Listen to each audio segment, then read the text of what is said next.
I'm starting to think Pete Hegseth actually wants to get fired just so he can return to drinking every night.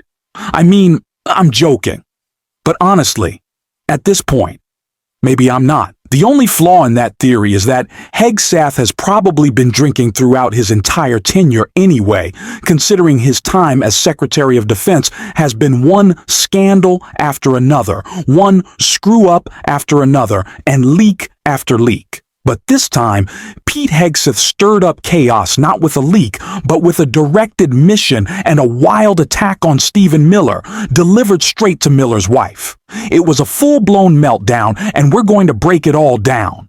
But before we get into that, if you wouldn't mind quickly leaving a like on this video, and if you enjoy our channel and haven't subscribed yet, please hit that subscribe button. It really helps support what we do. Now, before we dive into why Hegseth decided to confront Stephen Miller right to his wife's face for reasons nobody understands, other than maybe he truly hates his job and any remaining respect he might have had, which is already non-existent, I want to start with the latest trouble Hegseth has found himself in, because the bad news just keeps coming.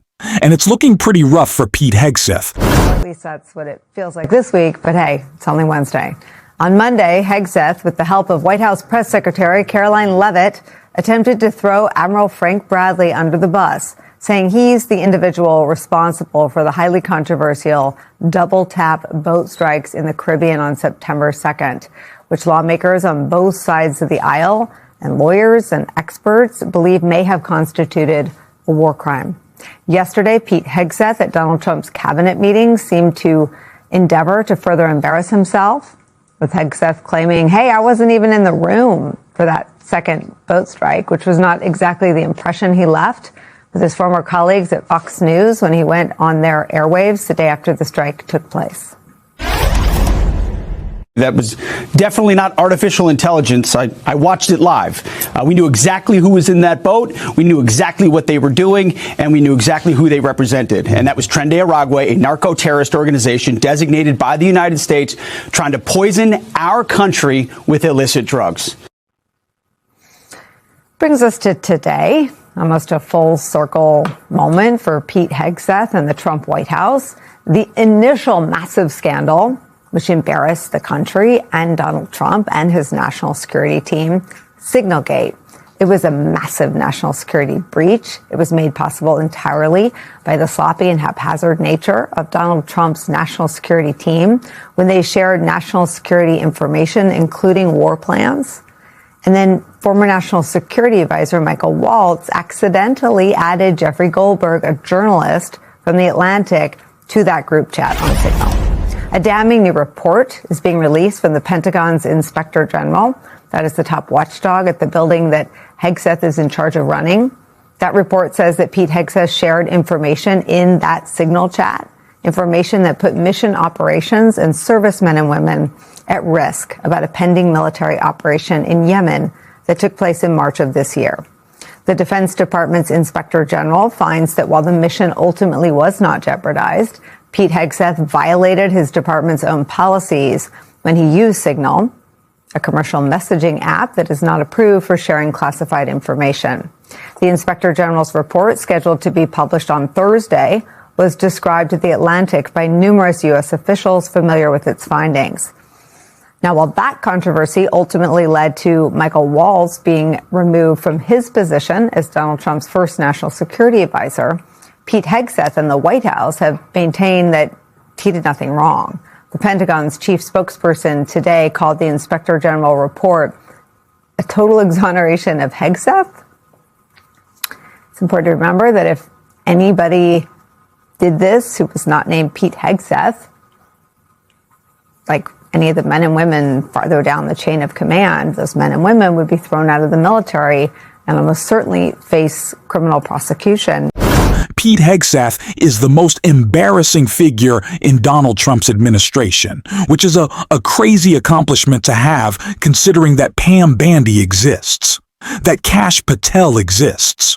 Scott Bessent is regularly getting into physical brawls with members of the Trump administration, and somehow Pete Hegseth has beaten them all out. The idiocy is top-notch. If he could distill it down, he would, and then he would drink it because it is a proof that I really can't even imagine at this point. Yeah, Pete Hegseth seems to want to be involved in scandals. It is literally the only explanation, and I mean literally the only explanation for why. While he was on Katie Miller's podcast, Stephen Miller's wife, which first of all, time out. Why does Katie Miller still have a podcast? Why is she on CNN? Why is anyone platforming this lunatic? She's not even a good communicator. But while he was on Katie Miller's podcast, which shouldn't exist, he decided to blurt out this attack on her husband. Pentagon. Pete says he wouldn't let Stephen Miller babysit his kids. Hegseth has said he would never let Stephen Miller babysit his children. An awkward comment made even more cringeworthy by who he said it to. Miller's wife. The Secretary of Defense made the comments on the Katie Miller podcast when she asked him, "Who would you trust to babysit your kids?" clarifying that it had to be another member of the cabinet. Instead of immediately saying who he would trust, Hegseth opted to point out who in the cabinet and wider Trump world he wouldn't trust. "I mean, not your husband or Marco," Hegseth responded, referring to White House Deputy Chief of Staff Stephen Miller and Secretary of State Marco Rubio. Miller is not a member of the cabinet, though. Pete Hegseth's idiotic comment says so much on its own. First of all, Katie Miller should absolutely not have a podcast. That part is obvious. Stephen Miller isn't even in the cabinet, so the fact that Pete Hegseth talks about him like he is shows just how deeply involved Stephen Miller really is in the day-to-day operations of the White House.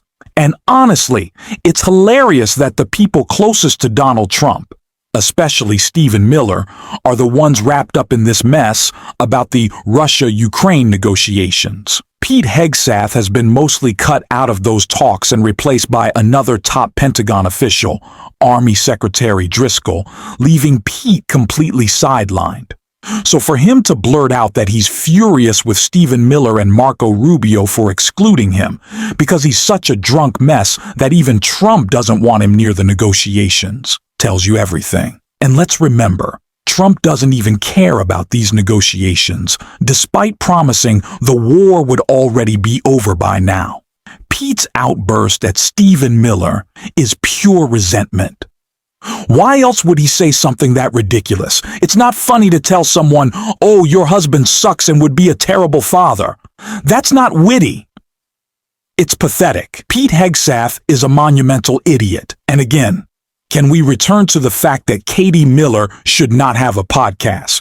I'm pretty sure our channel gets close to 1,000,000 times the views she does. Seriously. Thanks to all of you. We hit around 70 million views last month. If you check any random Katie Miller video, you'll likely see around 100 views. So yes, we're outperforming her. But this whole situation is still embarrassing. Not just for Katie Miller, but for Pete Hegseth as well. And I'm obviously not the only one who thinks this, because Ruben Go tore into them too. To tell the country what Secretary of Defense Hegseth was dangerous and put his men in danger. It's not that hard to figure out. Well, if you're sharing time, location, ordnance, and potential targets, where are the particular trajectories that some of these planes could be coming from, and the timing. And the fact that Secretary Hegseth couldn't admit that he made a mistake and then try to go back and say, well, it's not classified. It doesn't matter if it's classified or declassified at any point. The fact is that you shared information in such a dangerous way that you could have compromised the mission and compromised men and women, all to appease his little fragile soul, because he's just trying to make up for the fact that he is way over his head and he's just a TV show host pretending to be the Secretary of Defense. When you see this IG report findings start to seep out, the full report will be released on Thursday, and you see the White House for at least the 3 days that we've all lived through together of this week, very publicly and rather brazenly blaming Admiral Bradley for the strike that is under scrutiny. What do you think the men and women of the military are feeling right now about their Secretary of Defense and Commander-in-Chief? Well, the men and women of the military, the professionals that we still rely on, Democrats, Republicans, Independents, and I have heard that they are just not exactly trusting the leadership of this man. They think that he is a joke and that he's effectively using our military to help him and help in whatever goal he has.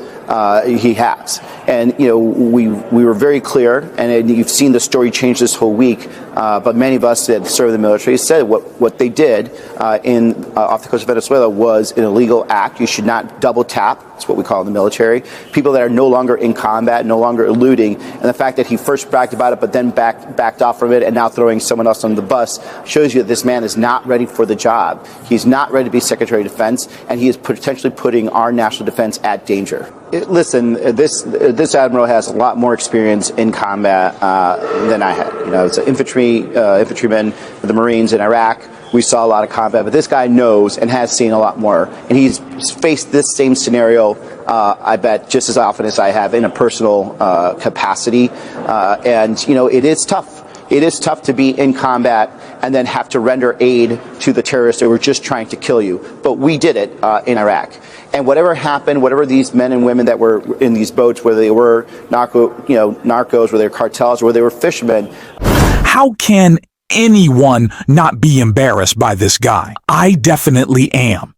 Everyone in the country probably is. When you appoint and confirm a Fox News-style cabinet, you're going to get Fox News-style results. And while that might be entertaining for Donald Trump and Donald Trump alone, it puts the rest of us in danger. And as Fox learned from lying about the 2020 election, it can cost you a massive amount of money and serious legal trouble. That's exactly what Donald Trump and his administration are facing, and it's exactly what they'll keep facing as we continue calling them out. That's why I'm going to do it every single day on this show. And if you want to support that and be part of this effort, as always, hit that subscribe button, leave a like on this video, and if you made it to the end, drop a blue heart in the comments.